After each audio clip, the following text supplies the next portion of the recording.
Afternoon, আসসালামু আলাইকুম। সবাই কেমন আছেন? আশা করছি ভালো আছেন। সবার লাঞ্চ হয়ে গেছে, কমেন্ট করে জানাবেন সবাই। তো আজকে আমার দুপুরবেলার রান্না হয়েছে, আমি চিকেন 65 করলাম, আপনাদের সঙ্গে শেয়ারও করছি। ওর সঙ্গে ডাল হয়েছে আর মাছ ভাজা হয়েছে। তো আমি চিকেন 250 চিকেন নিয়েছি, শুধু মাংস ছোটো ছোটো পিস করে নিয়েছি। ওর মধ্যে দিলাম বড় 3 চামচ কর্নফ্লাওয়ার, ওর সঙ্গে সল্ট দিলাম স্বাদ অনুযায়ী। তারপর একটা ডিম ফাটিয়ে দিলাম, 1 চামচ গুঁড়ো লঙ্কা দিয়েছি, একটু ঝাল ঝাল না হলে হয়। তারপর ভালো করে মিক্স করে নিব। আর এইটাকে যদি আপনি চা দিয়ে ইভিনিং স্ন্যাক্স হিসাবে খেতে পারেন, খুব ভালো লাগবে বৈকালবেলা চা দিয়ে মচমচে। আর এইদিকে এখন তো বৃষ্টি হচ্ছে, কত খেতে ভালো লাগবে। আমাদের এইদিকে বৃষ্টি হচ্ছে, কোন কোন জায়গায় বৃষ্টি হচ্ছে কমেন্ট করে জানাবেন। আজকে শুক্রবার, আজকে বৃষ্টি হচ্ছে, সবাইকে জুম্মা মোবারক। তা এই যে আমি ভালো করে মিক্স করে নেব। এবার হাত দিয়ে মিক্স করে আমি ভাজতে আরম্ভ করে দিয়েছি। এই যে ভাজা হচ্ছে, ভাজা হয়ে যাওয়ার পরে আমি একদিকে কড়া চাপিয়ে দিচ্ছি। কড়াইয়ের মধ্যে আমি দিচ্ছি, যে কড়াই আমি চিকেন ভেজেছি ওই কড়ার মধ্যে তেল দিয়ে প্রথমে শুকনো লঙ্কা দিয়ে দিব। তো এই যে ভাজাটা হয়ে গেছে।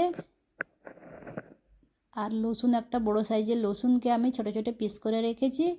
4টে শুকনো লঙ্কা দিয়েছি, কাঁচা লঙ্কা দিলে ভালো হয়, কিন্তু আমার কাছে কাঁচা লঙ্কা ছিল না, তাই আমি শুকনো লঙ্কা দিয়েছি।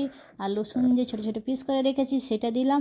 আর হিং দিলাম, এর মধ্যে কারি পাতা দিলে কি সুন্দর সুগন্ধ ওর কারি পাতার, আমাকে খুব পছন্দ। রসুন পড়ে গেছে না, আরও সুন্দর সুগন্ধ আসতেছে, তাই না? আপনারা কী করে জানবেন? আমি রান্না করছি, আমি জানি। তো তারপর আমি যে চিকেনটাকে ফ্রাই করে রেখেছিলাম হালকা, সেই ফ্রাইটাকেও আমি দিয়ে দিলাম, দিয়ে ভালো করে মিক্স করে নিচ্ছি। এর মধ্যে দিব রেড ফুড কালার দিয়ে দিব। তা ওর মধ্যে দিব দই। দই দিলে টকটক দেখতে খেতে ভালো লাগবে। ওর সঙ্গে ভিনিগারও দিব, আপনারা চাইলে দই নাও দিতে পারেন যদি টক না পছন্দ করেন। আমাকে টক পছন্দ, তাই জন্য আমি দই দিয়েছি, ভিনিগার দিয়েছি। দই ভিনিগার না থাকলে আপনি লেবুও দিতে পারবেন, পাতি লেবু দিলে খুব সুন্দর টেস্ট আসে।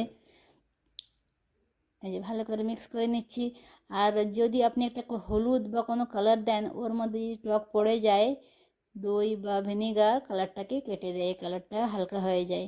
তো এইটা রেড কালার দেখাতো, একটু অরেঞ্জ অরেঞ্জ দেখাচ্ছে। তারপর আমি যে হোয়াইট ভিনিগার, এটা একটু অল্প দিয়ে দিচ্ছি, দিয়ে ভালো করে আবার মিক্স করে নিব।